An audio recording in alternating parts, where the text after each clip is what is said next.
Welcome to Flash Tutorial Request 73, Access Variables from Any Timeline.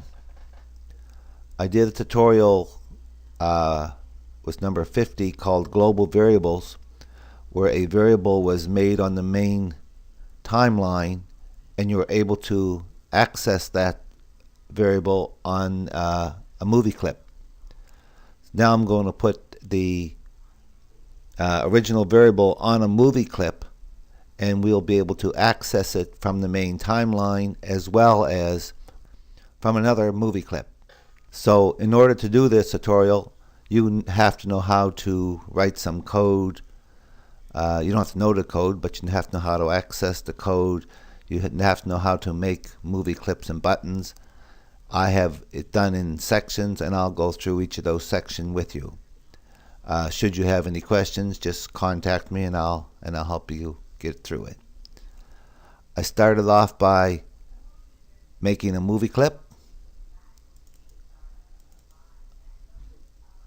and the movie clip has 3 layers in it. If I look at the layers, I have a button here. That button has a name, rid_button, and it has an instance name, rid_button. So that's the button.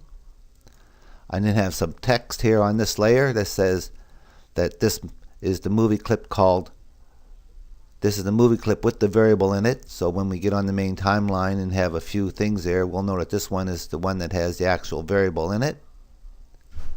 And I have some action code here. If I open it up, and there's the action code in here. It declares something variable called global count, number equals 0, number turns blue. That's declaring the variable. This is the code that allows this red button down here to increment the global variable. It says rid_button period, add event listener, open bracket, mouse event period, click, comma, and I'm calling this one rid count, close bracket, semicolon. There's the function for rid count, open bracket, event, mouse event. That'll turn blue if it's spelt right. Close bracket, void. I'm going to trace something called rid count, just so we can see that the button is being pressed. And this is that global count ++ semicolon that increments it by 1. And as I do, I'm going to trace the count. And here's my closed curly bracket. So that's all the code that we have for this part so far. I then went back to scene 1. I have one layer.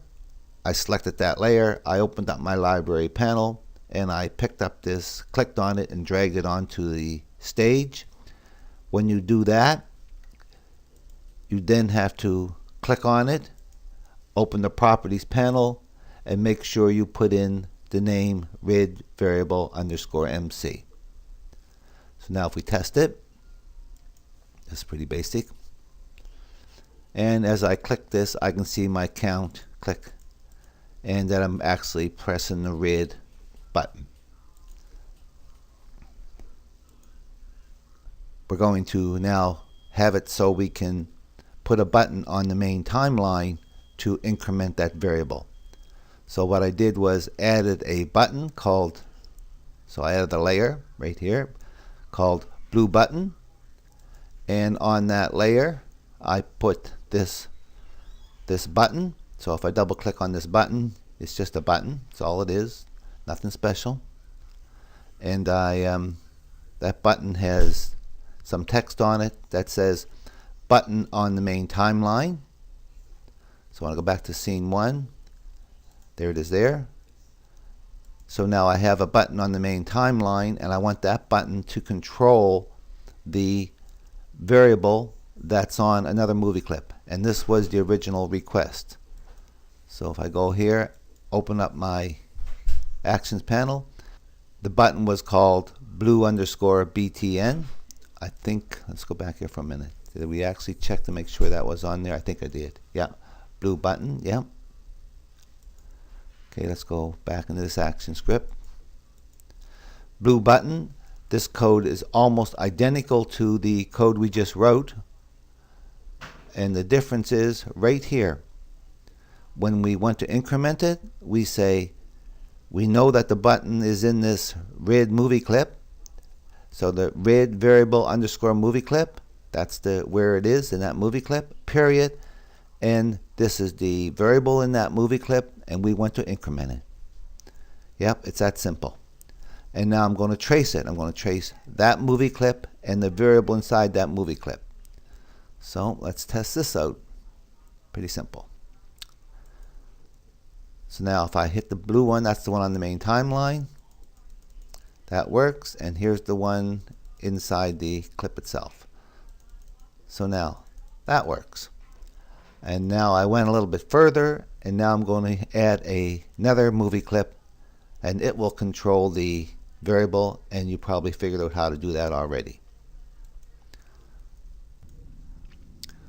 I opened the library up. I made a new movie clip, clicked here, and I called it black movie clip.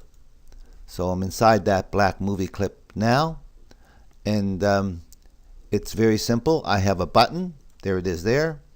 And if I open the properties panel, make sure you put an instance name in here inside of this black button movie clip. Make sure you put the name of this black button in as an instance name. If you don't, you'll get a crazy fault, number 1010, I think, and there's not a lot of details, and it's really hard to find. So make sure you do that. On that layer, and on this layer, I wrote some text. This is the button in black movie clip. Back to scene 1. I made a layer called black button movie clip. If I hide all the layers except for that one, I opened my library panel, clicked on that black button, dragged it in, and then I had to write the code for that black button. So if I click here, open it up, there's the code for the blue button, and as you expected, the code for the black button.